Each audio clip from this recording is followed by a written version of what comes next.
I needed to get some sort of help.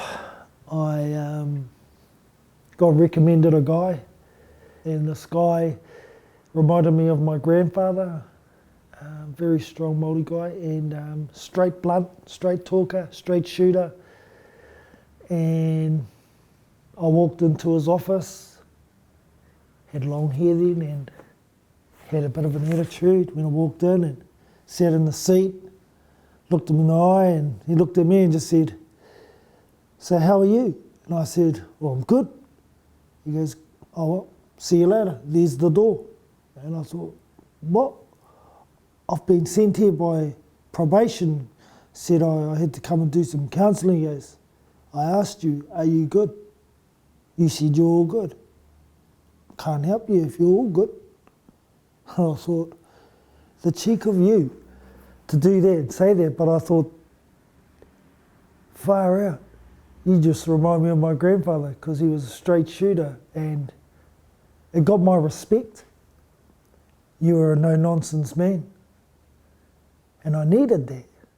He went through like how you normally talk with a body. He wanted to know everything about everything except what was happening for me. And all he said to me that night, and I'll never ever forget, he says, "You're a good person, Cran. It's your behaviour that's not right. You need to work on your behaviour." And I was going, nobody's ever called me good in my life. Eh? And then before I left, he gave me a hug, and I pushed him away. He says, "Oh, I just want to give you a hug." I said, "Well," because I had never ever been hugged in my life. Never, not even my mother hugged me. So there was a lot of work to be done. And so Pat worked with me for 10 years through that whole process, right through that process. And even when I finished, he said to me, "The best thing you can do is come back here once a week." And I was going, "Hey, here, some more." And I just didn't like any of this stuff that he was telling me, but it was true.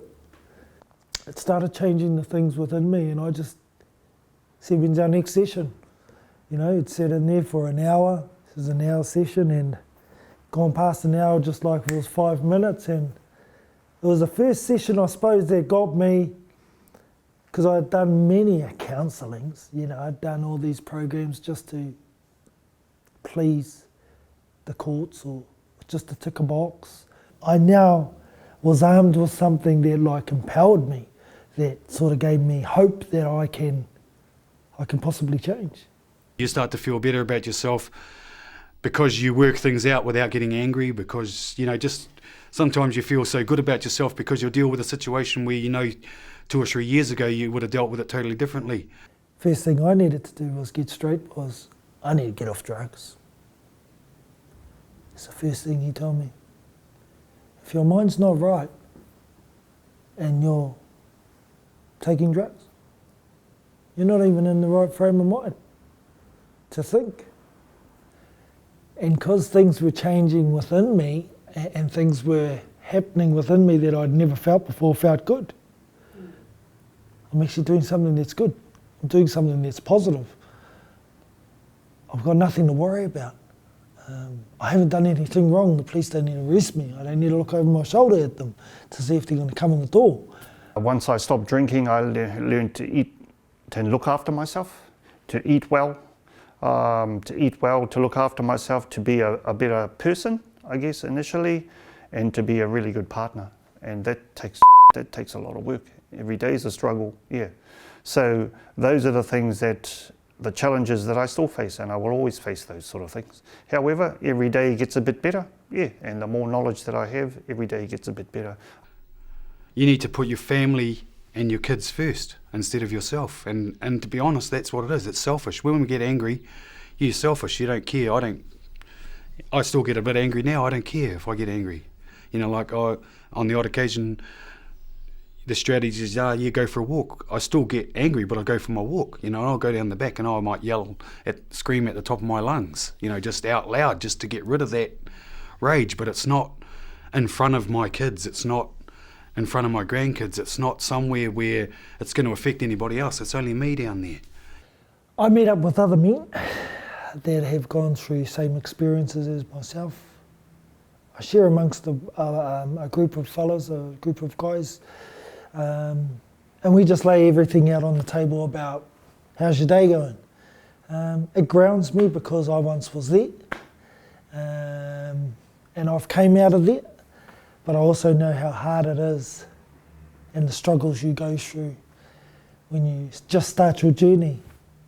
But I don't see myself as being this one that's, you've got it all together, that's you, that's it, you're cured.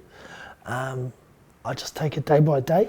I come up here every Wednesday to support our boys and Tim and the kaupapa, because I had fallen off the waka previously, and I come back here to reconnect and keep myself safe as well.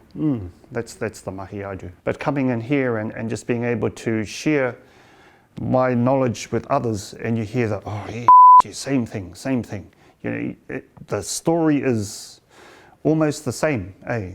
And I come in here and I can see people in here who are lost souls, like how I used to be. They're just staring at the floor.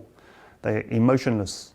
Someone says, oh, you can't forget about all the things that you've done and said, and you can't expect to be forgiven for all of them, but you can also use them in your life to check you, you know, and that's the thing too. There's always something from your past that you can use now to help, or you pass it on to someone else, to a mate, to someone. So the challenges are always there, and for me it's a lifelong journey now. It's about keeping myself safe. Do I really want to go back to how I was? No, not really. No, not really.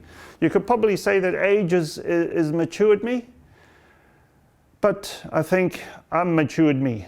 Yeah, I matured me because I went and learnt how to change my behaviour. I went and learned the terminology about, so I could understand stuff. You don't come out of these courses perfect.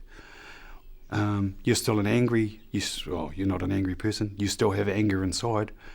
You just learn how to control it. You just got to be on top of it. You're always, because of the way we were brought up, or some of our life experiences and things like that, you will always have some form of sadness or anger in there, but it's what you do with it outwardly afterwards. I look back to how I was, and I just don't want to be that guy. Those were choices I made. I didn't have control of my life then.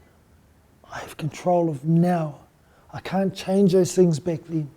I can't. I can change now, and I can show my changes. I live it. I breathe it. My children live it and breathe it now.